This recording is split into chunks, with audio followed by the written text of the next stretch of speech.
Você sabia que a Clear é a corretora com mais traders no Brasil? Isso porque só quem é Clear tem um arsenal de benefícios 100% grátis. A Clear foi a primeira corretora a zerar o custo de corretagem em todas as operações. Agora ela oferece as principais plataformas do mercado para melhorar a performance do trader sem cobrar nenhum custo adicional. E ainda conta com a Aya, assistente de inteligência artificial, com análises e dicas sobre as suas operações no seu WhatsApp durante o pregão. Vença no mercado. Opere com a corretora com mais traders no Brasil. Venha para a Clear Corretora. Gamecast! Bolsa de valores sem mimimi é da Clear.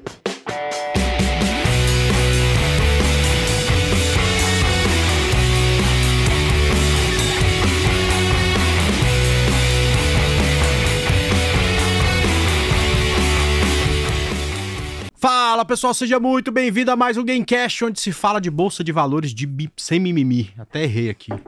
Roberto Indec, tudo bem com você? Tudo bom, e você, André Moraes? Eu quero que você me explique uma coisa. Por que a produção marca 40 Gamecast pra gente gravar num único dia, não? Não, e o cara não traz nem o figurino pra gente trocar. Pois né? tá com a mesma roupa e tal. Você quer trocar o figurino? Eu vou te falar, A gente né? dá um jeito. Será? Você quer trocar o figurino? Tem uma camisa verde aqui pra você usar, você vai gostar bastante. É, vou dar a mesma que você usa. Isso. Isso, que bom, bom saber. Bom saber. Eu vou te falar, viu, André Moraes? Não tá fácil não, bicho. Não Tá tá cada dia fácil. ficando pior. Mas enfim, a gente vai levando. Vai levando. Será? Porque não tem mais nada o que fazer. Tá tudo caindo. Criptomoeda caindo. É nada, Bitcoin subiu esse final de semana. Subiu? Subiu. É mesmo? É, Nossa eu vi subindo senhora. 1% lá. Oi? Subindo 1%. Não, mas Bitcoin... Você sabe quem gosta muito de criptomoedas?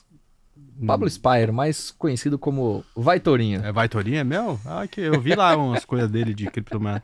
Mas que coisa, né? Bolsa caindo, é bolsa americana caindo, bolsa da Tailândia caindo, tudo caindo, né? Você acompanha a Bolsa da Tailândia desde quando? Ah, cara, tem hora que só tá ela aberta, eu fico lá olhando. Eu gosto de bolsa, eu não sei porquê. A que horas funciona a Bolsa da Tailândia, Às André 4 da Moraes? manhã, de vez em quando você acorda 4 da manhã, não tem Ah, nada, tá os bom. gráficos tudo parado, você fala, ó, Tailândia tá rolando Às aqui, ó. vezes você acorda às 4 da manhã e vai ver a bolsa da Ué, Tailândia. vamos Esse é fazer o André quê às Moraes. 4 da manhã? Tá passando Esse Corujão, tem tá muito pra passando fazer, Corujão na Não, televisão. Não tem nada. Reprise de Bozo, Corujão, e daí você vai ver. Mas tudo bem? Tudo jóia? bem. Então vamos lá, vamos conversar, convidado todo especial Todo hoje. especial. Hoje é um assunto mais seu do que meu aqui, né? Mas, Na verdade, provavelmente você deve ficar boiando. não tem problema. Fala, Léo. Pô, uma honra estar aqui. Primeiro eu queria dizer que 4 da manhã você tem a opção de dormir também, né? Exato. O Caio falou Só como isso. se não tivesse nada a fazer, né? É que a idade, sabe, Léo? A idade da insônia. É verdade.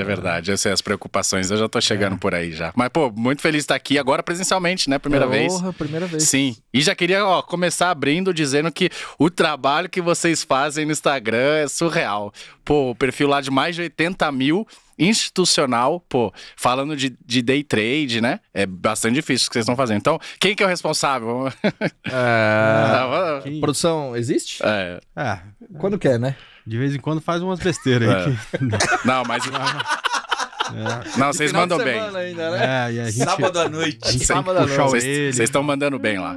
Ô, Léo, agora você virou podcaster também, né? Agora também tem o meu lá, Quem é o Léo Siqueira hoje? É podcaster, é economista, estudando doutorando, É verdade. fazendo academia, cantor gospel, o que mais? Léo? É Fala aí, verdade, é verdade.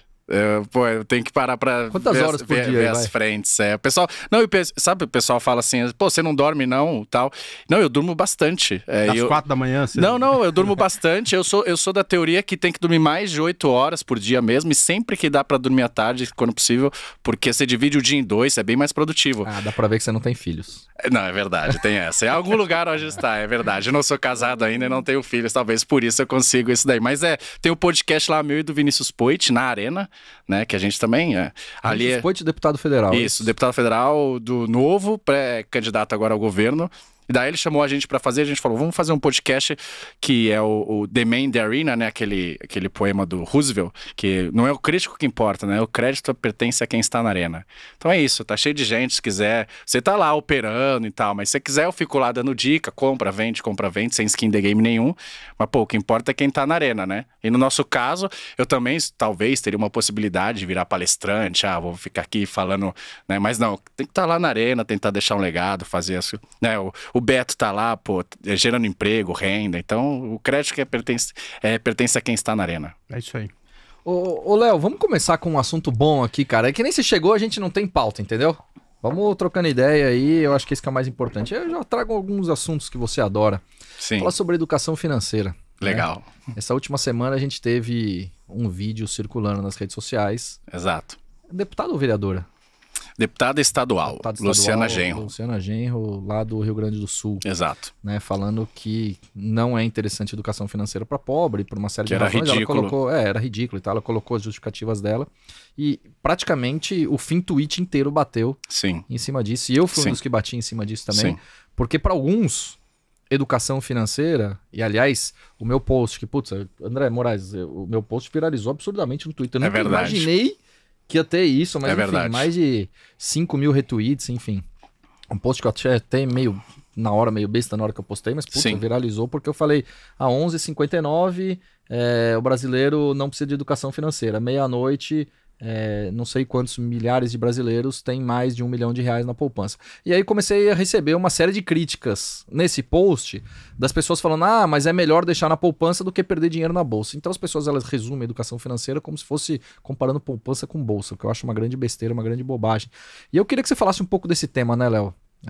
Educação financeira, porque pra mim, educação financeira, cara, ele é tão amplo, ele pode falar de poupança, ele pode falar de bolsa, de tesouro direto, de investimentos de uma maneira geral, mas ele também tem que falar da vida da pessoa, aquilo que traz prosperidade pra pessoa, que eu acho que é importante, é crédito, falar de taxa Selic, falar de inflação, pô, isso impacta na decisão do dia a dia das nossas vidas, né? Então, quanto esse tema é importante aí pra você? Exato. Eu não vou cair na narrativa de que, vamos ter educação financeira e aí agora a gente é um país rico e próspero. Não é isso que a gente está querendo dizer. E ela insinuou como se fosse isso que a gente estava querendo dizer, né? Óbvio que ela tem um ponto ali de falar assim, as pessoas estão endividadas, não é porque não tem aula de matemática financeira na escola, é porque não tem um salário bom, não tem emprego, porque, né? E é óbvio que é verdade isso. Mas daí, você chegar a essa conclusão, o que de fato em verdade em parte é verdade. Para falar que é ridículo um projeto de educação financeira, daí é um absurdo, né? E você tem várias pesquisas que mostram que pessoas, eles pegaram alguns grupos e dividiram, pessoas que tiveram uma educação financeira melhor, que tiveram algumas aulas, algumas coisas, conseguiram lidar melhor com dinheiro e fazer melhores escolhas ao longo da vida, né? Isso melhorou principalmente as escolhas intertemporais, que ele chama. O que é as escolhas intertemporais? É a decisão entre consumir hoje e poupar para o futuro, basicamente isso. Eu vou comprar uma casa à vista ou parcelado? Eu vou comprar uma geladeira à vista ou parcelado? Será que eu consumo tudo agora ou eu poupo um pouco para minha aposentadoria? São escolhas intertemporais. E daí fala que isso melhorou absurdamente nas pessoas. E é um absurdo a gente ser obrigado a aprender várias coisas que nem todo mundo vai usar na vida. Mitocôndria, literatura portuguesa, dependendo de onde você for estudar, física, o que é o angiosperma, gimnosperma. Eu não sei se todo mundo vai usar isso, mas eu tenho certeza que todo mundo vai ter que lidar com dinheiro, bem ou mal. Se você é um poupador, você vai ter que saber onde investir, mas mesmo se você não for um poupador, você vai ter que tomar essas decisões. E aí, nas escolas a gente não tem isso hoje. Então é óbvio que precisa ter para as pessoas tomarem umas decisões melhores. Quer dizer que a pessoa vai ficar rica do dia para a noite? Não, mas ela vai tomar decisões melhores. Ela não vai, por exemplo, colocar o dinheiro na poupança quando ela pode pegar um título de renda fixa que vai remunerar muito melhor com risco barato, né? Ou colocar um título no título do governo que vai ter uma remuneração excelente com risco relativamente pequeno. Ou se ela quiser ir para a bolsa, ela sabe que a volatilidade vai ser maior, mas que também o retorno pode ser maior. Então é isso, ela não sabe o que tá falando, enfim. O ruim é propagar esse tipo de mensagem. Até numa tomada de crédito, num financiamento imobiliário, por exemplo, se a pessoa ela vai tomar aquele crédito ou financiamento imobiliário para longo prazo, se vai estar atrelado à inflação ou se vai estar atrelado a juros. Enfim, tem uma série de questões aí, de decisões que acabam afetando. Exato, e a gente tá falando das pessoas mais pobres, mas vamos pensar nos mais ricos também, porque a gente lida com isso, a gente acha que tudo isso é natural, mas não é. Pergunta para um médico que fez a melhor faculdade de medicina e que tem uma poupança ali, que tem um capital. Esse cara, em geral, ele não sabe a diferença entre título público e pós e pré-fixado. Ele não sabe. Não sabe. Pra ele é tudo a mesma coisa. Ele fala, vocês aí, o cara me falou que é um CDB e tal. E aí, quando esse cara não sabe, ele aloca o capital dele, às vezes, na poupança e tal. Isso chama misallocation of capital, má alocação de capital. Ou seja, o cara coloca, imagina várias pessoas desse perfil, o cara coloca lá na poupança, quando o cara poderia estar na bolsa, que no fundo nada mais é a bolsa do que crédito para as empresas poderem crescer, investir, etc. Então você tem má alocação de capital e daí o país vai crescer menos, vai ter menos emprego, renda. Então a gente tá falando dessas pessoas mais simples para tomar decisões melhores, para não se endividarem tanto, mas a gente também tá falando das pessoas que têm maior poder aquisitivo para poder investir e colocar o dinheiro delas melhor, né? Então, a gente não pode, a gente tá certo nesse sentido de confrontar mesmo, não pode deixar esse tipo de mensagem passar para frente porque é pior para a sociedade. Ô Léo e André, esse é até um ponto interessante, cara, por exemplo, do meu convívio no dia a dia. Pô, eu conheço pessoas praticamente, não vou falar de todas as classes sociais, porque os mais pobres não tá na minha bolha do dia a dia, né? Exato. Mas assim, não tendo educação financeira, você vê altos executivos, que nem o Léo falou, médicos, conceituados, altos executivos mesmo, que não sabem a diferença entre um título pré e um título pós, ou não sabem o que é uma taxa Selic, o quanto isso impacta no dia a dia de tomada de decisão. Eu vou falar mais. Assim, tem um monte de gente que eu conheço que ganha um puta monte de dinheiro e que gasta todo centavo que ganha, e aí, por algum motivo, aí tem que ficar 3, 6 meses sem trabalhar e o cara quebra, né? Exato. E aí, não é nem porque... É porque não tem educação financeira, que vai muito além de investir em bolsa. Não faz sentido nenhum ligar a educação financeira com investir em bolsa, porque se você não tiver perfil, cara, o importante é você trabalhar, gastar menos do que você ganha, portanto poupar uma parte e investir parte desse dinheiro. Se vai ser com bolsa ou se vai ser com o melhor produto para o perfil dele na renda fixa, tanto faz, né? Isso depende só de perfil. A educação financeira tem a ver com isso, não com investir em bolsa, né? Exatamente. Olha, outro ponto aqui que eu acho que é importante a gente destacar, né? Você estava falando antes da gente entrar no programa, você está, sei lá, com 40 mil seguidores no Twitter, quase 200 mil no Instagram. São as suas threads diárias, praticamente, trazendo informações da maneira como você pensa, né? Sim. Que eu acho que é importante cada um, e por isso que também você tem o engajamento que você tem hoje, que talvez seja um dos maiores aí dentre, sei lá, N influenciadores, você sabe melhor aí do que eu. Só perdão, a professora de português já vai me corrigir. Tá vendo? Ela tem razão, né? Só perco pro Casemiro, só. Que até onde eu sei. Pode ter outros aí, mas até onde eu sei. Tá bombando, então. De engajamento, sim. Cara, quanto você se dedica por dia pra trazer essas threads? Que eu acho que é importante também, porque você não tem o conhecimento infinito, obviamente. Ninguém tem, aliás. Claro que não, Agora, todos os dias, você se cobra pra você ir atrás dessas informações e você ter o raciocínio lógico para você postar essas threads, que eu acho que é importante, né? As pessoas acham, não, ele sabe de tudo, ou ele acha que ele sabe tudo, ele tá lá e escreve um monte de baboseira, enfim. Eu acho que é importante trazer isso muito mais numa percepção, não só do economista, que tem uma opinião, mas do influenciador, do gerador de conteúdo, enfim, o quanto isso é importante para a sociedade como um todo também, aprender uma série de coisas que no dia a dia da escola isso acaba passando batido, ou até no dia a dia das pessoas. Exato. As threads que eu faço, que são famosas, né, eu demoro ali 1h30 ali, cada uma. Mas 80% do tempo, 20% do tempo são procurando os dados e 80% é escrever de uma maneira melhor. Editando. Essa aqui a informação talvez seja melhor desse jeito, talvez essa abertura seja assim, o final tem que ser forte e tal, seja ajeitando isso. Mas aí você fala, igual você falou assim, Léo, a gente não preparou a nossa pauta, a gente tá aqui de última hora. Na verdade você preparou a semana inteira, talvez não diretamente, mas você sabe todos os assuntos que tá rolando, né? Então se você fosse pegar, talvez, mesmo que não tenha sido intencional, você gastou umas 15 horas aí preparando essa pauta de hoje pra estar falando. Se você pega uma pessoa que não vivesse o seu mundo e falar assim, prepara uma pauta, ela ia ter que ver o que estão falando e tal. Só que pra gente é natural, porque a gente vive esse mundo. Então a mesma coisa, lá nos tweets é 1h30, 2 horas ali pra fazer uma thread. Mas tem horas infinitas ali de conhecimento acumulado, né? Porque é muito o mundo que eu vivo hoje. Como eu fiz graduação em economia, fiz mestrado, faço doutorado em economia, são assuntos que eu vivo. Então, é a mesma coisa. Eu vou te dar uma ideia de trade, André. Que eu sei muito pouco sobre isso. Você, em 20 minutos, vai falar isso aqui é bom, isso aqui é ruim por causa disso. Mas não foi em 20 minutos que você tomou uma decisão ali. Na verdade, tem horas de conhecimento acumulado, né? Então, também quando eu faço isso é porque são coisas que eu vivo. Eu leio muita pesquisa, eu leio muitas coisas, porque é natural do meu trabalho, das coisas que eu faço, né? E daí eu falo diariamente, porque é o que a gente falou, acho que tudo na vida o cara tem que ter... consistência é mais importante que intensidade, né? Geralmente as pessoas põem intensidade, mas consistência é muito importante, né? Muito mais importante. Muito mais. Quando a pessoa começa a aprender sobre isso, pô, ela vê o poder que tem de conseguir de fato gerar grandes impactos. Então eu faço ali constantemente, agora mais, que eu tô mais focado ali nas redes sociais, por causa dos outros projetos e tal. Mas porque são assuntos também que as pessoas querem saber em algum momento, né? Por exemplo, se sai alguma coisa sobre a Petrobras, as pessoas querem saber o que o Beto Indec ali acha sobre aquilo. Então começa a vir um monte de pessoa perguntando, né? E aí, quando você percebe isso, é legal também. Você fala, pô... E aí o meu perfil, tem vários perfis. Eu falo, pô, beleza, então eu tenho que entrar numa de informar as pessoas, tentando informar o cara. Obviamente eu posso ter meus viés, minhas posições, mas eu tenho que informar o cara pro cara chegar no final e falar, pô, eu aprendi alguma coisa ali. E aí se você faz isso, a pessoa sempre vai querer visitar ali, porque fala, pô, esse cara de fato me ensina alguma coisa. Ele pode até lacrar às vezes, não tem problema, mas de fato eu aprendo, né? Então acho que por isso que tem um engajamento e tal. Então acho que é consistência e um conhecimento acumulado ali de bastante tempo para poder fazer tudo, né? Até uma provocação, hein, André Moraes, para fazer pro Léo. Uma thread sobre day trade, cara. Sim.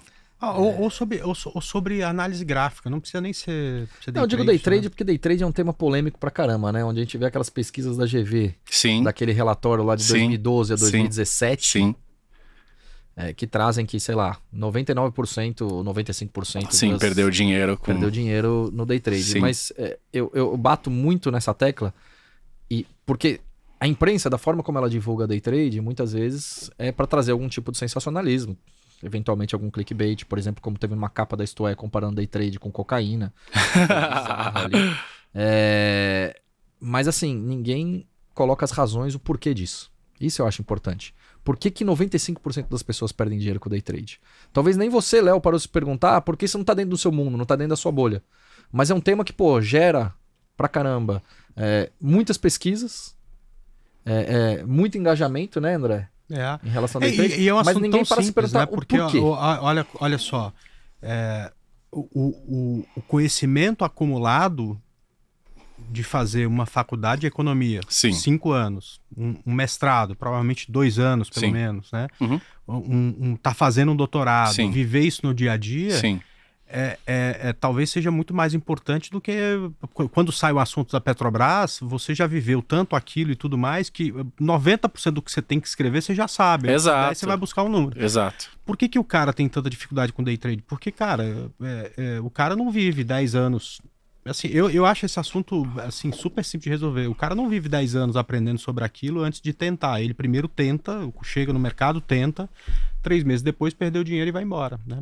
Então, é o único lugar, assim, na Bolsa de Valores, e não só com day trade, né? O cara pode também perder muito dinheiro investindo no longo prazo, tomando decisões erradas. Sim. Aliás, é o que mais vai acontecer agora. É o cara que há 2 anos atrás falava que, porra, no meu negócio, meu perfil é comprar e deixar para o longo prazo. Metade das ações que ele comprou caiu 50%, 60%, ele vai vender provavelmente no pior momento possível. É você querer investir ou tradear sem ter nenhum tipo de experiência. Você não acumulou nada de experiência para fazer aquilo, né? Então, mas aí que eu acho a importância de pessoas sérias, assim. Sim, porque é a mesma coisa, a gente tá falando de day trade, mas é o que você falou, na bolsa é a mesma coisa. Você tem várias pesquisas que 95% ou até mais por cento das pessoas não conseguem bater os índices S&P, Bov, que seja. Dos gestores. Não é do Exato, não é pessoa física. Começou ontem, dos gestores. Logo, a conclusão é que, então, talvez seja melhor você deixar no índice, né? Ibov ou S&P, que seja. Exato, do que lá, porque a maioria dos gestores perdem dinheiro, não conseguem bater os índices. Beleza. Mas mesmo assim você tem muita gente boa, vários gestores sensacionais, que são bons, que estão lá, né? A gente pode citar infinitos nomes aqui. Só que você tem gente apelativo, que fala, se você entrar na bolsa, ganhe R$300 por dia, com certeza. a próxima criptomoeda que vai dar 10.000%. Então, independente do day trade ou não, na bolsa também tem. Por isso que precisa de pessoas sérias que educam e até é um hedge para ele. Porque quando dá alguma besteira, se você educou bem a população, ninguém vai te xingar. Por exemplo, você fala assim, cara, eu invisto em bolsa, mas bolsa, por natureza, se ela tem um retorno esperado maior do que renda fixa, significa que o risco também é maior. Então, em algum momento, isso vai chacoalhar. E que é o que está acontecendo agora. O cara que fez isso, ele está tranquilo. Ele fala, eu avisei vocês. Não tem surpresa, tá? E eu vou continuar na minha estratégia. Agora, o cara que prometeu coisas e quando a gente está num bull market é infinito, sempre surgem esses caras, esse cara... ele vai pagar o preço de ele não ter educado a população. Então, mesmo no day trade, se você tem caras iguais vocês assim, falam assim, olha só, perde dinheiro, pode quebrar, não é fácil, você precisa estudar, não é de qualquer jeito, beleza. Quando acontecer alguma coisa, você fala, eu avisei. Agora, tem cara que fala assim, não, olha só o investimento que vai te dar 1% ao dia, ou 3% ao mês. É esses caras que jogam contra o mercado. Agora, Léo, só te fazendo uma pergunta, porque eu não tenho nenhuma opinião formada sobre isso, cada hora eu acho que tinha que ser de um jeito e tal.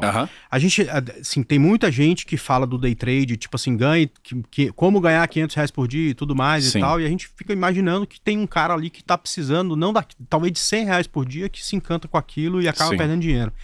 Mas não foi só com day trade, foi com a bolsa em geral. Exato, é isso que eu tô dizendo. Exato, é com tudo. Monta a carteira aqui de small cap, que vai dar não sei quantos. Agora, ao mesmo tempo, eu comecei em 2002, né? Eu sofri com o inverno que tem hoje. Assim, hoje tem excesso de informação, né? Que eu acho que é pior, que é a falta de informação. Não tinha nenhuma, entendeu? Você não tinha com quem conversar, não tinha livro para ler, a não ser inglês, difícil de encontrar. Não tinha livro digital, então você tinha que vir. Eu morava no interior, eu vinha na livraria em São Paulo para poder comprar um livro novo falando sobre investimento e tal. Sim. O que você acha que é pior? É a falta de informação ou em algum momento você tem que lidar com esse limite da liberdade de expressão e eventualmente ter que calar alguém assim? Sabe? Eu sei. É bem complicado isso mesmo. A gente tem que olhar as coisas na prática. Na prática, os órgãos de regulação, geralmente eles estão sempre 3 jogadas atrás. Estão muito atrasados. Quando eles falam, todo mundo já sabe. A empresa tal é fraude. Sério? Todo mundo já sabe há 2 anos, né? Então, por isso que falo que um dos motivos de um short, porque, por exemplo, principalmente, acho que no Covid, queriam proibir, né, o short de algumas empresas. Falam, não, o short é importante porque ele te dá informações. Quando muita gente está shorteada num papel, significa que alguma coisa tem. Então, as maiores fraudes foram descobertas por investidores que estão short nas ações ou por matérias jornalísticas. Não foi pelos órgãos reguladores. Então, a verdade é que eles são pouco efetivos na prática. Agora, eu gosto da rede social por um motivo, que eles sempre estão levando a fronteira do conhecimento um pouquinho mais. Eu vou dar um exemplo que não tem nada a ver com investimento. Nutrição, por exemplo. Primeiro tinha uma onda de a galera sem glúten e lactose, né? Vamos cortar glúten, vamos cortar lactose. Beleza, essa era um pouco a moda, tá? Alguns nutrólogos famosos e tal, pegou. Então, levaram a fronteira do conhecimento lá. Falar, beleza, para quem é celíaco faz mal, tal. Aí chegaram os outros, falaram assim, olha só... Na verdade, glúten, lactose não faz mal se você não é celíaco, né? Ou seja, se você não tem intolerância, você pode comer e tal. Já levaram um pouquinho a mais. Aí tem um pessoal agora falando, cara, não faz sentido, por exemplo, você querer cortar glúten, lactose, cortar o seu pão de hambúrguer, sendo que você vai colocar um hambúrguer a mais, que é muito mais gorduroso e muito mais calórico, né? Então, esse cara já levou mais um pouquinho o conhecimento ali da fronteira. Então, acho que acontece isso um pouco hoje em dia com day trade. Mas, para isso, as pessoas têm que falar, né? Por isso que às vezes é bom, no sentido de a gente falar e às vezes até arranjar alguma, se indispor com alguém, mas porque senão vai prejudicar o próprio mercado. Porque se as pessoas boas não falam, né, os outros que estão aí prometendo, e tem algumas pessoas no mercado que falam bastante, eu gosto, que expõem as fraudes assim, fala, vai lá, ó, o cara tá tirando foto de Ferrari, de avião, não sei o que, tudo mentira. justamente para mostrar isso, porque daí você consegue mais ou menos se precaver dessas coisas. Então, de fato, é bem complicada essa questão, mas eu acho que os órgãos reguladores eles são muito lentos e geralmente às vezes eles vão em coisas que não tem muito efeito. Eu acho que a informação ajuda a isso, as pessoas, justamente as próprias pessoas, serem as próprias vigilantes dos mercados. Não é perfeito, não quer, mas eu acho que existe um movimento assim de, cara, não é bem isso que você está falando, veja bem por causa disso. Legal. Ô Mário Casaca, você que é fã do nosso convidado de hoje, acompanha todos os dias e tal. As origens são as mesmas. Ah, você também é da... Não, eu sou da Zona Sul, mas a história é parecida. Então tamo junto. É isso. Tava empinando pipa recentemente. Exato. Você? Mas não você. Mas a gente sabe que é ano de eleição, a gente fica com aquele pé atrás, fala... né? Faltou ali substância pra gente ver se sabia desbicar de verdade. Não, negativo. Primeiro, olha só, aquele vídeo é de 2020. Aquele vídeo é de 2020, então não foi de agora. Mas agora já sim. Tinha um plano, né? Mas já tinha aí nessa. Porra, o cara 2 anos atrás falou: vou fazer um vídeo aqui empinando pipa, porque, porra, já passou pela sua cabeça que simplesmente a minha infância pode ter sido assim mesmo? Pode ser. Não, mas continua, Beto. Por favor, faça uma pergunta ao nosso convidado. Você que gosta de perguntas mais capciosas e ele gosta de responder esse tipo de pergunta. Tá bom, eu vou fazer essa pergunta então. Se você fosse convidado para um debate com o presidente da República, você iria? Com o Bolsonaro? Isso. Claro que iria. É essa a pergunta? É essa. Não, óbvio que... Por que eu não iria? Vamos desenvolver, mas por que eu não iria? Ele iria? Ele acho que não. Não, ele acha que não. Falaram, eu fiz outro dia uma thread falando do Ciro Gomes. Léo, chama o Ciro Gomes para um debate. Eu falei, eu chamo, o problema é que ele não vai. Por que ele vai perder o tempo dele vindo falar comigo assim? Da mesma forma como ele fez um debate, tudo bem, que provavelmente ele achou que ia falar com o mesmo público com o Gregório. Né? Sim, mas o Gregório, ele é nas redes sociais de esquerda, mas ele é o cara grande. Assim, a audiência falando comigo, ele não vai ganhar, né? Não, ele tem mais a perder do que a ganhar, é isso? Esse é o ponto, sim. Então ele não iria. Então o Bolsonaro não viria assim, mas eu iria. Tá bom. Pô, você tem a gente parou aqui. Tanta coisa. Exato. Não, tá bom. Tava desprevenido. Tá bom, exato. Eu ia falar exatamente isso. Pensa e depois você faz outra pergunta. Isso. Você deveria ter falado isso. Tá bom.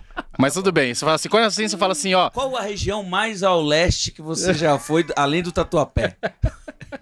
É tipo da pergunta que você fez. Não, mas eu não morei no Tatuapé, não cresci no Tatuapé, eu cresci na Patriarca, que é perto de Artur Alvim. Um pouco mais afastado. Um pouco mais afastado, mas tem muito mais. A Zona Leste, puta, quando chover, Guaianazes, putz, Guaianazes é longe. Já falam que eu sou privilegiado só porque onde eu morava tinha metrô, e de fato é verdade, a Zona Leste é infinita. Sim. Tem estádio agora no seu bairro. Itaquera. Sim.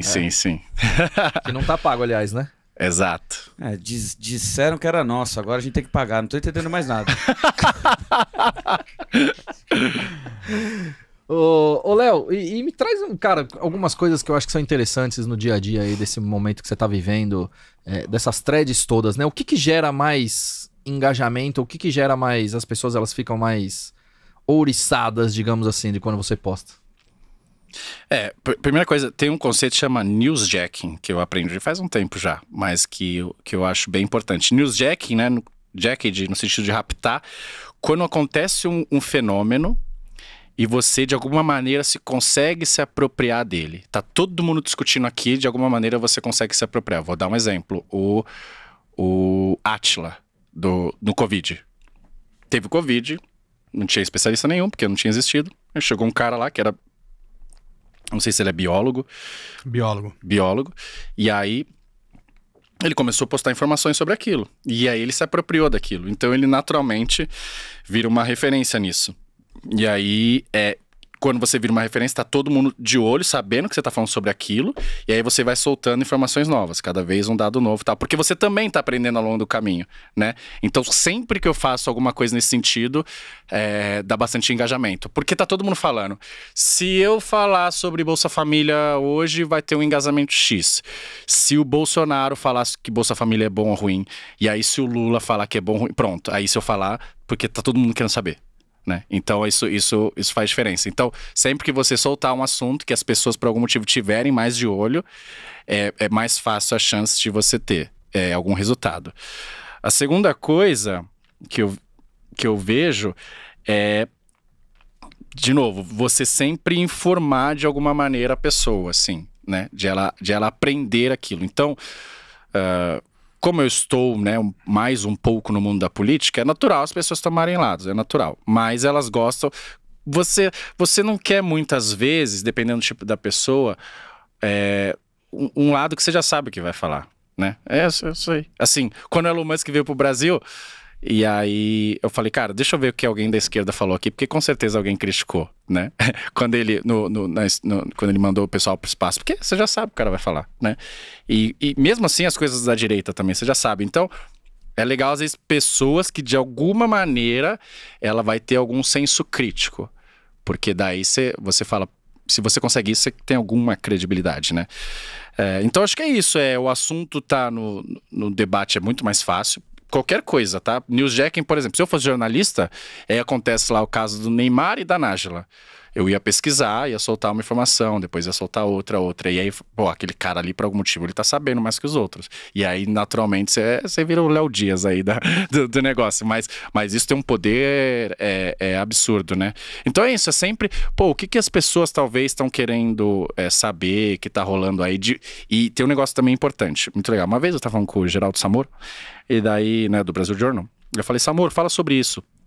Ele falou, cara... não tem mais o que falar. Todo mundo já falou. O que eu vou falar? Eu não vou adicionar nada novo. Aí eu falei, puta, interessante. Então, se muita gente já falou sobre o assunto e eu não tenho nada de interessante pra falar, eu não falo. Porque eu não vou ficar repetindo. Agora, se você tem algo novo pra adicionar, aí legal. Aí interessante porque você tá trazendo uma visão nova. Eu vou dar um exemplo de 2 veículos diferentes, tá?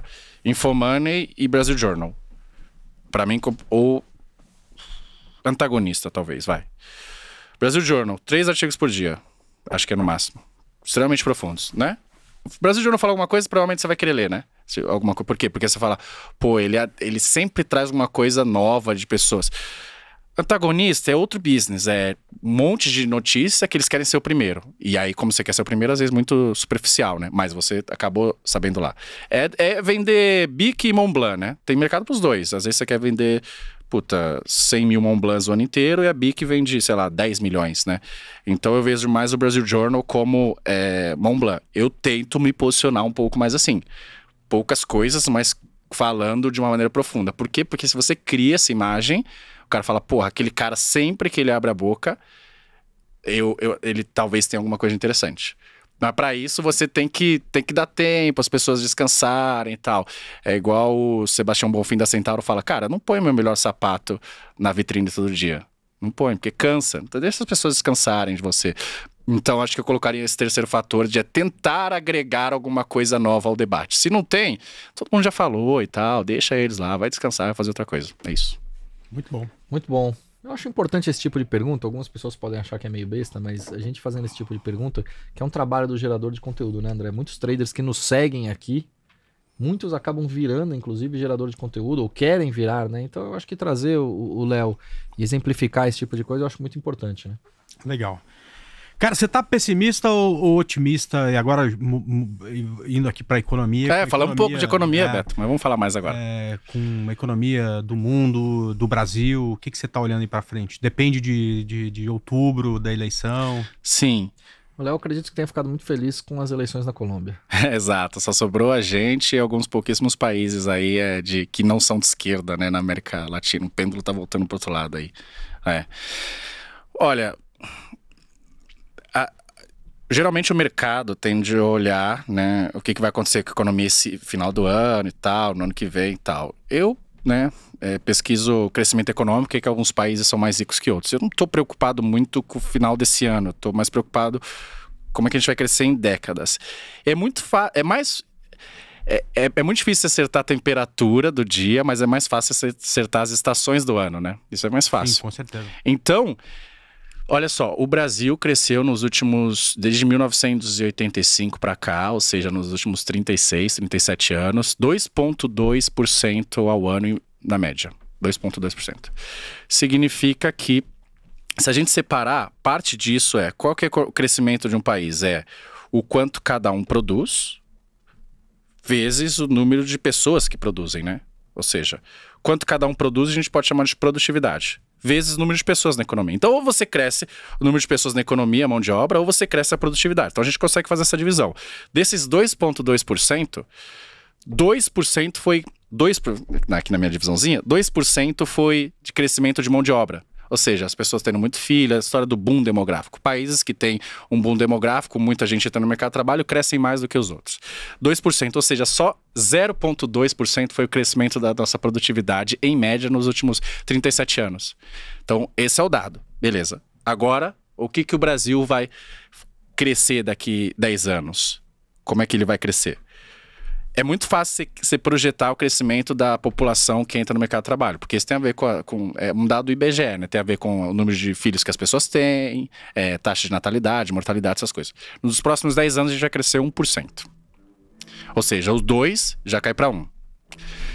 Se a gente quiser crescer 3, 4% em média, significa que a produtividade tem que crescer 3%. E ela nos últimos 35 anos 0,2. cresce 0,2. E o que precisa ser feito para essa produtividade Exato. crescer? Aí você muda a pergunta. Então, beleza, eu quero crescer o 0,2 para 3.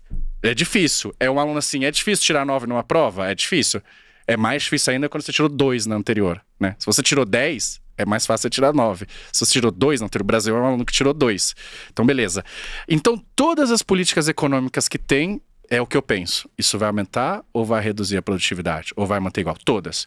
ICMS da Petrobras? Não tem efeito nenhum. Por isso que eu chego nas conclusões lá e o pessoal fala pra você, não, responda a vocês, que efeito vocês acham que tem? Em termos de produtividade no longo prazo, né? Exato, que é o que a gente precisa crescer. A gente pode tentar crescer no curto prazo, mas o que acontece? Voos de galinha. Cresce 3%, cai 2%, cresce 1%. Mas o voo de galinha no Brasil é por conta de reeleição? Não, a eleição pode ter, mas assim, falta coisas para você aumentar a produtividade, então eu vou responder. E eu não tô falando reeleição do Bolsonaro, mas o fator sim, exato. Não, eu vou responder. Coisas para aumentar a produtividade. Você, óbvio aqui, reforma tributária, aumenta a produtividade. Por quê? Porque as empresas gastam um caminhão de energia e dinheiro focando nos litígios, em entrar na justiça, no todo o contencioso tributário que ela tem que pagar, ao invés de gastar energia, tempo e recurso em desenvolver um produto melhor e tal. E às vezes elas tomam decisões piores. A empresa vai para Manaus porque faz sentido do ponto de vista tributário, só que ela tem que pagar na logística dela muito mais, tal, isso no agregado é pior. Reforma tributária. Reforma administrativa também, para a gente ter um estado mais enxuto, tal, mais digital, que a gente consiga alocar os recursos da maneira certa. Essa é outra coisa. A abertura comercial também. Por quê? Porque o Brasil é um dos países mais fechados. A gente é tão fechado quanto Cuba, e Cuba sofreu embargo. Então, uma abertura comercial também ajuda muito. Por quê? Porque a gente consegue importar produtos mais baratos e tal, e você gera uma competitividade aqui maior. Segurança jurídica também. Então, tudo que envolve segurança jurídica, se puder melhorar, também ajuda. Então, eu vou parar por aqui nessas 4. Reforma trabalhista já foi feito um pouco, né, para tornar o mercado de trabalho flexível. Mas tudo o que acontece, eu vejo uma política pública, eu falo, será que isso vai aumentar a produtividade ou não? Se não aumenta, eu falo, cara, desculpa, mas eu não tô vendo como é que vai conseguir mudar. E aí pode ser isso. O governo colocou Bolsa Brasil, né, Auxílio Brasil. Essas políticas, se não mudam muito, a gente vai dar um impulso agora, mas não vai mudar o nosso PIB potencial, né? Então, respondendo a pergunta inicial, se eu tô pessimista, assim, eu não acho que algumas coisas foram feitas sim, principalmente questão de liberdade econômica, governo digital, acho que sim. Mas mesmo até as privatizações são importantes, mas a gente precisa mudar as regras do jogo. Por exemplo, imagina que a gente tirasse todo esse sistema tributário complexo e colocasse um IVA, né, um Imposto sobre Valor Agregado. Você pega a receita, tira despesa, é ali que você vai pagar uma alíquota parecida para todo mundo. Pronto, você cai de 2.500 horas, que é o tempo que a gente gasta para pagar imposto lá, segundo o Doing Business, para 200 horas. O segundo colocado, que era a Bolívia, acho que era 300 horas. Pronto, as empresas podem se focar muito mais nisso. Isso daí isso aumenta a produtividade. Você, por exemplo, ao invés de demorar 100 dias para você abrir uma empresa, você abrir em 2 dias, online, como no Chile é em um dia. Isso aumenta a produtividade. Qualquer coisa nesse sentido que deixa o mercado de trabalho mais dinâmico, deixa o ciclo de nascimento e morte também das empresas mais dinâmico, eu acho que vai ter grande impacto, mas falta muito nesse sentido daí. Você acha que o Brasil ele tá atrasado nessa questão de políticas públicas fazendo por voo de galinha, ou você acha que o mundo hoje pensando muito mais nesses cenários eleitorais de uma forma? Ou seja, as eleições hoje, no curto prazo, elas contam muito mais e por isso os políticos tomam decisões muito mais em cima disso. Exato. Ou você acha que o Brasil é uma ilha no meio do oceano? Não, exato, assim, dizem que tem algumas evidências de que reeleição é bom porque diminuiria a corrupção. Porque o cara, como ele quer ser reeleito, ele não quer ser pego em caso de corrupção. Claro que a gente pode ter vários exemplos, mas dizem que, no geral, a evidência é essa, né? Mas a questão é que fica um pouco nesse sentido, do cara precisar se reeleger. Então, pega o caso do Temer. Como ele não sabia que ia ser reeleito, né, que ele tinha 3% de aprovação. Tacou reforma na Previdência. Tacou reforma, falou, gasto, eu quero ser lembrado nos livros de histórias. Então, talvez, se você faça um mandato só de 5 anos, talvez a pessoa tenha mais incentivos para fazer mais reformas, deixar um legado, do que ficar tentando ser reeleito. Assim, na minha visão, quando você tem a reeleição, você tem que esquecer do longo prazo e focar no curto prazo. Exato, são as regras do jogo. Porque daqui a 4 anos você tem que se reeleger. Exato. O teu foco Exato. não é fazer em 30 anos o PIB saltar de 2,2 para 4. Exato. O seu foco é se reeleger daqui a 4 anos. Exato. Quando você não tem a reeleição, Exato. você pode manter o foco que o Temer teve Exato. em fazer o que é importante para os próximos 30 anos. Porque, enfim, daqui 5 você vai sair, ou daqui 4 você vai sair e acabou, né? Exato. Eu acredito muito sempre nas regras do jogo, assim. Por que o motorista do Uber agora piorou um pouco, mas ele é melhor em média do que o cara do táxi? Porque ele é um ser sobrenatural e o taxista não, porque às vezes o cara tá nos dois. É porque você tem a ditadura das 5 estrelas e no outro não. Então o cara sabe que se ele não dirigir bem e tal, ele vai receber 2 estrelas, ele não vai conseguir se logar no aplicativo. Mesma coisa vale pro cara, pro usuário, né, também. Se você se comportar mal lá, ele te dá poucas estrelas e tal, e em algum momento você pode também não conseguir usar. E o motorista de táxi não tem esse mecanismo. Então é isso, eu acredito muito. Por que a gente tem isso? Às vezes porque o cara tá pensando na próxima reeleição. Então, olha só, eu sou presidente, né? Tô em ano de eleição. E os caminhoneiros falam que vão fazer uma greve. Eu não quero ceder, porque eu sei que isso vai passar uma mensagem ruim. Mas, vai parar o país? A população não tá nem aí, né? O preço da gasolina subiu absurdamente no mundo inteiro, não só no Brasil. A população quer uma resposta. A gente tem uma discussão de mais alto nível. O cara tá lá e fala, cara, eu nem sei o que esses políticos fazem, mas tá caro aqui, ele precisa fazer alguma coisa. Então você tem esses incentivos para você ser populista, simples assim. O cara pode ser mais ou menos, dependendo do perfil, mas os incentivos existem.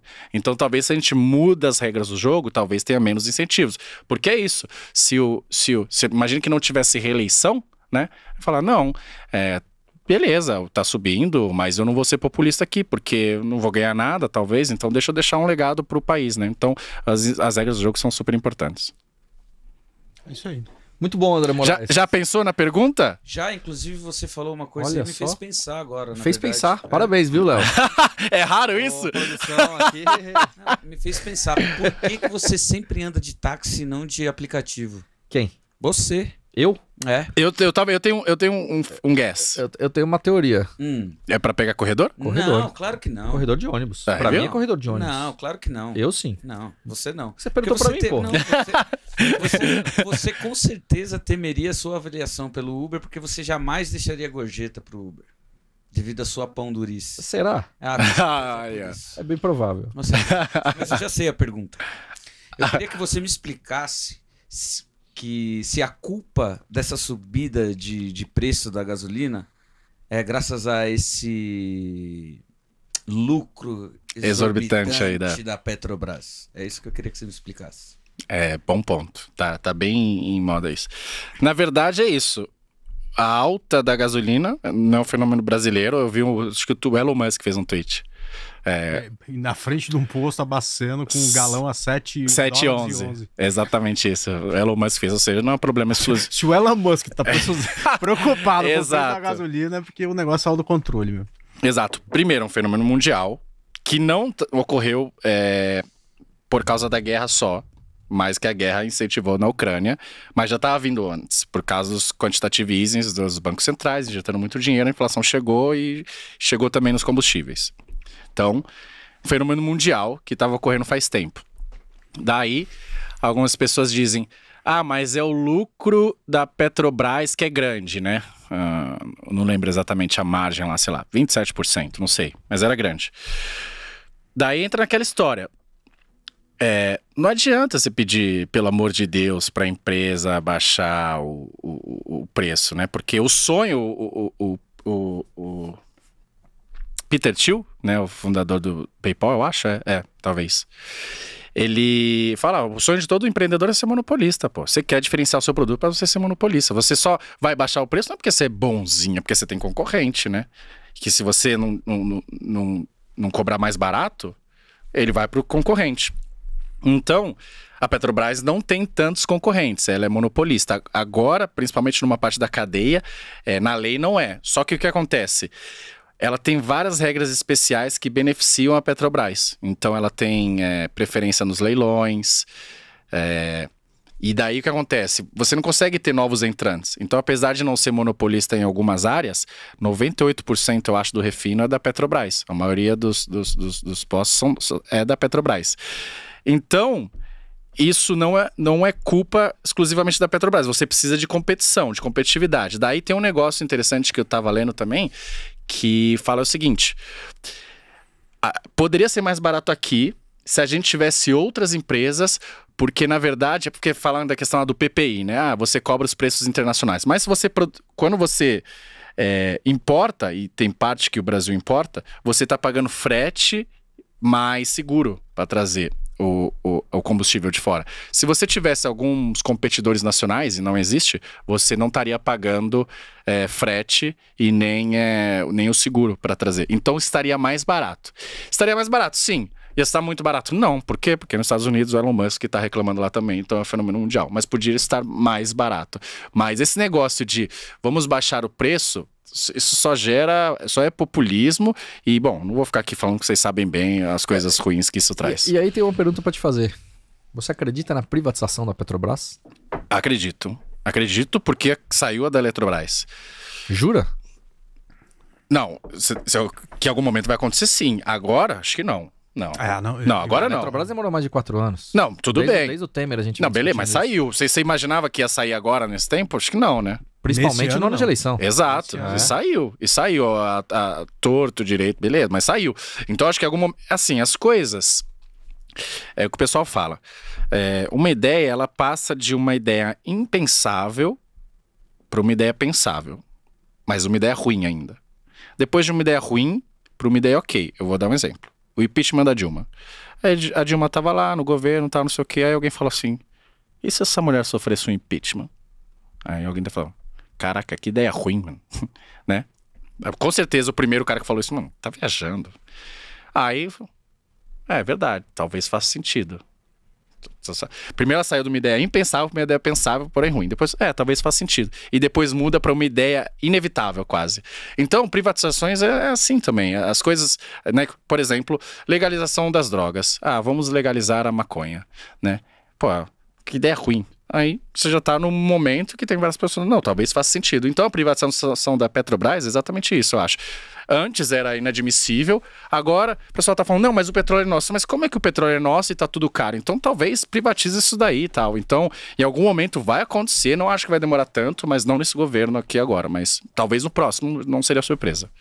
Eu particularmente não acredito, André. Acho que a gente aqui como país é um tanto quanto incapaz de privatizar Correios, Casa da Moeda, que já tanto se falou aqui nos últimos anos. Pô, mas Eletrobras... Mas a Eletrobras... Pô, privatizamos Embraer, privatizamos Vale... CSN. Mas quando isso? Não faz tempo. Inteira. Exato, não. O que você precisa é de um preparo, porque uma coisa é privatizar a Eletrobras, que está longe de ter um monopólio, por exemplo, né? E é uma coisa muito mais simples do que a privatizar a Petrobras. Primeiro que é o tamanho de empresa, eu acredito que com tendências e a BR Distribuidora. Então, mas eu acredito que com tendências muito populistas que a gente tem visto ao longo desses últimos anos, ou talvez décadas, né? 2 décadas aí mais ou menos disso. Eu acho que é difícil do ponto de vista estratégico e do ponto de vista estrutural de Petrobras hoje. Eu não tenho também, dúvida de que é difícil. Eu não tenho dúvida. Mas uma vez eu tava... Você tá se pautando muito mais no exemplo da Eletrobras em si, né? Não, assim, uma vez eu tava falando com o... eu tava numa palestra do Peço Arida e ele falou assim, você pode fazer várias privatizações quase sem privatizar necessariamente. Então tem várias empresas embaixo, você pode privatizar todas elas e o barulho vai ser muito menor. Mas mesmo assim, é uma fila. O Brasil não ia privatizar de cara Correios e Petrobras. Mas tudo bem, privatizou, que eu te falei, lá atrás, Embraer, Vale, beleza. Foi indo até a Eletrobras. Qual seria a próxima da fila para se causar impacto? Não tem muito mais. Tem outras estatais e tal. Essa discussão tá acontecendo por conta do preço do combustível também, né, Léo? Então, mas senão ela nem estaria na fila. Mas a Eletrobras, você tá lá, não sei o que, de repente privatizou. As coisas do governo é meio assim. Demora anos e passa em uma semana. Mas você tinha o Wilson Ferreira Júnior, que foi o CEO da Eletrobras durante, sei lá, 5, 6 anos. Sim. Que era um cara com uma postura muito mais nesse sentido, né? Então, não, eu não tenho dúvida que é difícil. A Petrobras, eu tava vendo um post de alguém, se eu não me engano foi do Renato Breia, falando dos últimos presidentes da Petrobras nos últimos 15 anos, nos últimos 20 anos. Sim, era isso. Pô, quantos presidentes a Petrobras teve? Você sabe quantos presidentes a Petrobras teve nos últimos 15, 20 anos? Eu vi o post, uns 8, 10. É isso. Era isso. Como é que você consegue ter uma continuidade de gestão ou um posicionamento muito mais a favor de privatização, tendo tantas mudanças ao longo dos anos, né? Não, eu não tenho dúvida que é difícil, bastante, né? Mas as outras também eram e foram. Então, eu acho que, de fato, é um caminho longo ainda. Mas o meu ponto é o seguinte, tá bom. Acho que a sociedade está mais preparada e demandando mais do que há 10 anos atrás. Por conta assim que eu olho. Do preço do combustível. Mesmo se não tivesse há 5 anos atrás, há 2 anos atrás também já estava. É reforma previdenciária, assim. Não é a primeira vez que sai, entendeu? O pessoal vai... O assunto vai acumulando. Vai acumulando, aí chega uma hora que é quase impossível não fazer. Reforma da Previdência também, a gente não imaginava que ia e passou, né? Mas eu acho que, assim... começou o debate a primeira vez. Não vai acontecer logo. Demora um tempo, mas eu acho que a gente já tá chegando mais ou menos ali naquele nível. Assim como foi a questão do imposto sindical também, né? A retirada do imposto sindical, eu acho que foi um tema também que foi... Exato. A gente não imaginava que isso ia acontecer, reforma trabalhista e tal. Tudo nosso grande Temer. Pra você foi o melhor presidente que o Brasil teve nos últimos 20 anos? Aquele cara ficou... 30 anos, sei lá. Ficou 2 anos sem popularidade nenhuma. A tanto de reforma que ele fez foi impressionante. Acho que foi impressionante. As pessoas não... Principalmente quem não tá ligado na política ali, não gosta, obviamente, quando fala isso. Mas quem tá ligado sabe que o que ele fez ali foi bastante coisa em 1 ano e meio, 2 anos. Cara, Você gosta desse assunto, André Moraes? Não, eu adoro esse assunto. Eu não entendo muita coisa, assim, mas eu acho algumas coisas. Por exemplo... Para mim, uma das piores coisas que aconteceu pro país nos últimos, sei lá, desde quando eu me entendo por gente, foi exatamente aquele problema lá com Joesley. Sabia que você ia falar isso, Joesley Day. Porque se não fosse aquilo, eu entendo que ele teria feito 5 vezes o que ele fez nesse período de tempo. Eu acho que a gente, assim, o país, não com foco no curto prazo, até porque tem um monte de coisas aí que ainda precisariam ser resolvidas, mas pensando em longo prazo, a gente teria uma melhor possibilidade não fosse aquele fato. Aquele fato, para mim, é o mais triste pro país que eu vi. Sim. Entendeu? Foi onde surgiu Lucas Pittman no Joesley Day. Ah, é? É. Por quê? Porque foi o momento que ele quebrou. Nossa, ele parece mais velho. Não sabia dessa história. Ele quebrou no Joesley Day, ele ficava fazendo trade, ele quebrou e desde lá ele resolveu mudar a chave dele completamente para o investidor de longo prazo. E aí que ele começou a trazer muito mais conteúdo sobre isso. Ele conta muito nessa história dele. Legal. Falar com ele sobre isso, sabia, legal. Interessante essa história. Até porque você teve no podcast. Sim, lá. Ele teve no seu podcast? Não, você falou dele nos Economistas. Bem legal o podcast que eles estão fazendo também. Que bom. Ele e o Charles Vix. Isso. Esse mesmo. Aliás, muito em breve estará aqui novamente. Encontrei com ele hoje lá, fez o convite. Ele participou com a gente online na época da pandemia, agora vai fazer um presencial. Quando o Vasco chegar na primeira divisão, a gente chama ele. Então o Charles nunca mais vai vir aqui. O Idex convidou. Mas se bem que agora tá lá nas cabeças lá. Agora Aliás, cara, vai todo mundo voltar. Os times grandes, tudo vão voltar pra primeira divisão, pelo jeito aí. Né? É verdade. Eu vi uma classificação, não sei se já mudou, faz tempo já que eu vi, mas é isso, é só bem. o Grêmio mesmo que tá fora e tá tentando entrar no G4 da Série B. Você tá acompanhando a Série B, né? Você tá acostumado. Legal. Cara, deixa eu te fazer uma pergunta. A gente falou muito de Brasil e mundo, cara, porque a gente tá vendo aí Estados Unidos também, enfim, com esse problema da inflação. Eu acho que isso vai criar um rolo lá, com uma alta de juro, com um monte de coisa financiada e tudo mais. Eu não sei se eu tô viajando aqui, mas eu... Posso pegar um gancho na sua pergunta? Pode. Obrigado. Folgado. Quase isso, atropelando aqui. Países desenvolvidos, maior inflação dos últimos 30, 40, 50 anos. O Brasil praticamente tem pós-doutorado em inflação alta. Subiu o juro bem antes de assim. todo mundo. Exato. Como é que você acha que esses países eles vão... Porque assim, cara, a cabeça desses caras, eles não têm muito... não é essa noção, né? Mas não é a realidade desses países envolvidos ficar subindo juros estratosfericamente que nem aqui. Enfim, para fazer... do povo pagar juro de, Exato, de também 10% no financiamento de uma casa e tal. Como é que você tá vendo isso? Como é que você acha que isso vai se suceder, essa história toda aí?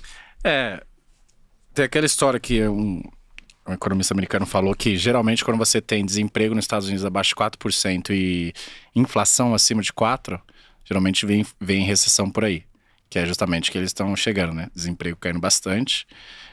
E o que pressiona, né? Como você tem o desemprego ali a população quase no pleno emprego, você pressiona os preços, principalmente dos serviços, que são intensivos em mão de obra, né? E salários. E aí você pressiona ainda mais a inflação, então você tem que subir os juros. E aí é um pouco do que aconteceu em 2008, né? Empresas endividadas e tal. Como é que você tava falando com um amigo meu esse final de semana do Banco BBM, ele falou, cara, eu fico vendo lá as empresas captando CDI mais 8. Como é que a empresa vai conseguir, o que ela precisa gerar para pagar CDI mais 8 de crédito, né? Então, eu tô um pouco com os pessimistas aí de que deve vir um ajuste, né? Que é o que tá acontecendo um pouco, né? Já de, enfim, bolsa, tá dando uma corrigida e tal. Mas justamente por isso. E aí tinha uma linha muito grande de que, bom, tá vendo? A inflação não chega, principalmente o pessoal da MMT, né? Lá da teoria moderna monetária lá, de que não, pode imprimir dinheiro e tal, a inflação não chega. Efeito Amazon, né? Efeito Amazon que hoje em dia é tudo online, então você tem uma competição maior, as pessoas começam a comparar melhor e aí a inflação é muito menor do que antes. Na verdade, não é isso que está acontecendo, né? E aí falam também que a política monetária ela tem uma defasagem, né, de 6 a 8 meses, né, de 3 a 4 trimestres aí. Então, internacionalmente eu vejo esse problema. E aí tem a questão do Brasil, né? Por quê? Porque depende do diferencial da taxa de juros, né? Se eles sobem juros lá, e se a gente não sobe, o que acontece é que o diferencial... Na verdade, o Brasil está acima, né? Se eles sobem os juros lá, passa a ser menos interessante as pessoas investirem aqui, né? Porque, pô, se o cara subir os juros lá, é melhor investir lá, porque é mais seguro do que aqui, né? Então, aí você tem uma fuga de capitais aqui também, que as pessoas tiram capital, colocam lá fora, e daí o câmbio aqui sobe, que já está alto, né? Então, o Brasil, às vezes, utiliza muito os juros também como política cambial também, né? Vou subir um pouco os juros, e daí esse efeito se aumenta, né? Então é isso. Foi o que aconteceu no dólar quando o juro chegou em 2%, né? O dólar foi lá para baixo. Exatamente. Por quê? Porque as pessoas estavam vindo muito para cá. Então... Não, mas aí eu acho que é o contrário. Não, contrário. Pra baixo, não, pra cima. Por isso que o juro isso, exatamente. Exato. Por quê? Porque o cara tirou a grana daqui e foi lá pra fora. Porque se o juros aqui tá 2% e lá tá 1,5%, pra que eu vou colocar no Brasil? Não, né? Agora, se lá tá, sei lá, 4% aqui tá 15%, aí faz sentido colocar aqui, né?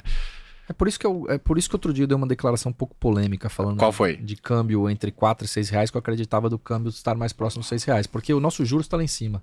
Quando os juros começar a ceder, você tem essa questão fiscal toda, que tá todo mundo de olho, Petrobras e etc, que a gente tá vendo aí, e aí você vai retirar um pouco esse estímulo, essa atratividade de mercado no Brasil. Eu só acho que não é o nosso juro começar a ceder. É o spread entre o nosso juro e o juro lá de fora vai diminuindo, porque exatamente, que é o que, exato. Acho que não vai ceder. Eu tô nessa também. É que o americano vai subir e aí o spread vai ser menor, não vai valer a pena. O americano vai subir, o americano vai subir, e o nosso provavelmente, pelo menos o que diz o Boletim Focus, está olhando aí cerca de 10% no final do ano que vem. Óbvio que vai depender de uma série de fatores. Exato, ainda o Banco Central talvez anunciou que talvez tenha mais uma alta de 0,25 e tal. Ano que vem também é daqui 2 anos. Enfim, mas a medida populista que a gente tem visto no país, independentemente do presidente que a gente vai ter aí, pelo menos na minha visão, é muito mais essa. Mas só deu bafafá porque naquele dia o dólar tava caindo. Aí todo mundo fala, aí ó, errou. O cara tá falando pro final do ano. Exato. Tô falando pro final do ano, tô falando em acreditar que, sei lá, o dólar tava em 5, 4,80, 4,90. Falei, cara, acho que é mais próximo dos 6 do que dos 4 por conta disso. Porque eu acredito que em algum momento, nosso juros vai começar a ceder, lá fora isso começa a subir, perde atratividade e o cara cai fora aqui, entendeu? A taxa... e aí tem a questão fiscal. A taxa de câmbio, ela tem que refletir o diferencial de inflação dos dois países, né? Justamente para poder corrigir. Por exemplo, imagina que você lançou uma moeda hoje, ela é 1 para 1. Beleza, só que o seu país ele emite muito mais moeda do que o outro. Pô, a moeda não pode continuar sendo 1 para 1, né? Senão você tá ficando mais rico. Se você tem o dobro de moeda circulando, por exemplo, tem que ser 2 para 1 agora, né? Você tem que perder poder de compra e tal. Então, vamos pegar lá. Quanto é... Não sei se vocês vão lembrar, eu não vou lembrar também, talvez. Quanto estava o câmbio antes do Covid? Mesmo, não estava muito diferente do que está agora.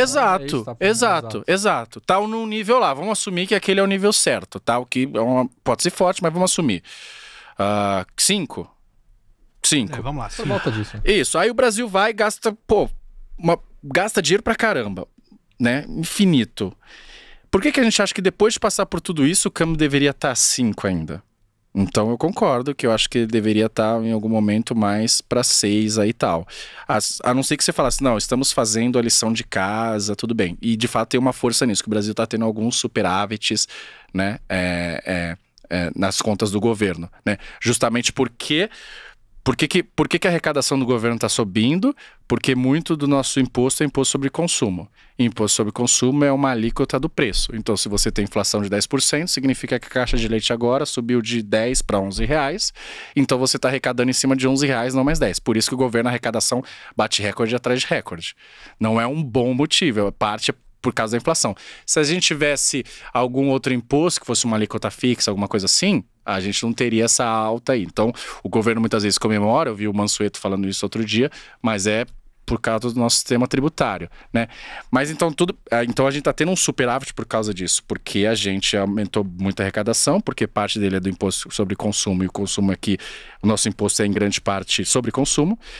E daí os gastos, alguns, por exemplo, de funcionalismo público até que tá caindo e tal. E isso é assim, eu consigo ver o lado positivo quando você fala, tá tendo superávit porque o consumo aumenta com a inflação e ele recebe mais. Mas o positivo dessa história é você conter alguns gastos. Exato. Porque no final das contas vale o superávit. Exato, porque senão você aumenta muito a arrecadação, mas tá gastando muito. 10% a mais porque a inflação é de 10%. Exato, então tá comendo. De fato tem que ter os ajustes daí.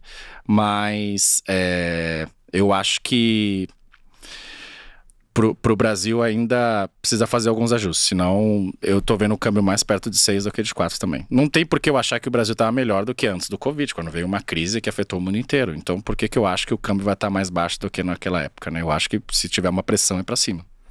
Do dólar eu não acho nada, tudo que eu falo do dólar dá errado. O dólar é o cemitério para economista? Exato, não é para dar humildade, não. É um passeio aleatório, significa que nenhum modelo é melhor do que você projetar simplesmente o valor dele hoje. Depois de fechado, de preferência. Excelente papo, hein, André Moraes? Muito bom. Mas nosso convidado tem horário, porque agora a agenda dele... Aliás, pra falar com ele tá difícil, viu? Não, porque isso não é nem... não. Caça. Depois de outubro, esquece. Agora ainda respondo rápido, né? Depois de outubro... Agora? Não, Beto não, eu sempre respondo. Tá lá no... Agora o Léo falou assim, conversa com a minha secretária lá.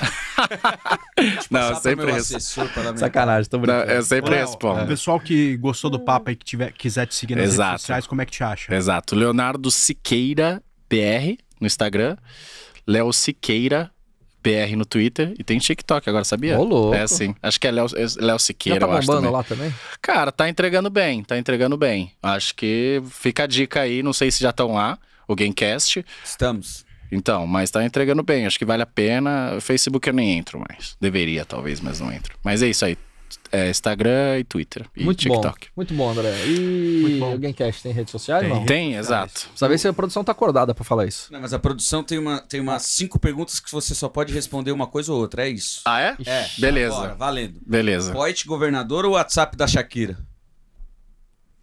Só pode escolher um. Ou o Poit, governador ou o WhatsApp da Shakira. Putz. O WhatsApp da Shakira, vai. Passa pra ele depois, exato. Foto na feira. Tô brincando, Poit governador. Esse corte nós já temos. Foto na feira comendo pastel ou foto numa obra com capacete de segurança? Qual vai ser a primeira? Foto empinando pipa. Melhor. Acordar às 5 da manhã pra se exercitar ou acordar às 5 da manhã pra acompanhar a bolsa da Tailândia? Essa é 4, exato. Exato, essa aí é porra. Quem é mais galã? Breia ou Roberto Indec? Ah, porra. Toma banho. Produção, tá chegando junho aí, o PLR tá pra sair, hein? Essa aí você vai ter que responder, pô. Tá na frente do cara, você vai ter que responder. Vamos esperar o cabelo crescer, aí a gente julga. E por último, você compraria uma barata na Magalu ou no Ponto Frio? Exato, essa aí foi a polêmica hoje, né? Que estavam corrigindo meu erro de português. Que beleza. Você fala. Ele veio desabafar pra mim também. Falou, pô, fiz o post, os caras. Eu falei que é assim mesmo. No Twitter, tá reclamando? Que estão reclamando no Twitter. Aliás, o Bré falou um negócio que eu nunca me esqueço, né? Que o Twitter era a Cracolândia das redes sociais. É isso. Cracolândia das redes sociais. Meu Deus do céu, os caras conseguem... Teve um dia que eu vi uma postagem, eu não sei, duvido você escrever alguma coisa aqui que alguém não vai arrumar um problema. E aí o pessoal começou a falar, o mundo é lindo, é lindo porque você não vive minha vida. Exato, e aí, cara, ficou engraçado demais. Pipoca é uma delícia, isso porque você não vive descascando milho. Cara, isso. É muito bom. É a Cracolândia das redes sociais, é isso. Aí. Muito bom. É isso então, né? É isso aí. Então é isso Léo, aí. Obrigado. Música pra acabar. Né? Opa, é verdade. Enfim. Música pra acabar. Ah, é? Música boa, hein, por favor, né? Das nossas origens, hein? Sim. Raça Negra. Nossas origens. Pô, minha esposa adora, cara. Putz, Eu esqueci o nome da mais famosa deles. Porra, a abertura da Champions League. Essa. Cheia de mania. Essa aí. Eu sei isso aí, eu escuto toda vez voltando do posso interior. Imaginar, Tô falando. André Moraes escutando Raça Negra, viu, É a abertura da Champions, é isso aí. Essa aí coloca no Essa corte aí. também. Coloca no corte Zig, também. zig, zig. Porra, olha isso, dá até arrepia. Aí depois no YouTube corta nosso podcast aqui, porque ele colocou a entrada da música, não sabe? pode. Cristiano Ronaldo entrando em campo. É. Isso é um clássico. Isso é demais, hein? Tá louco.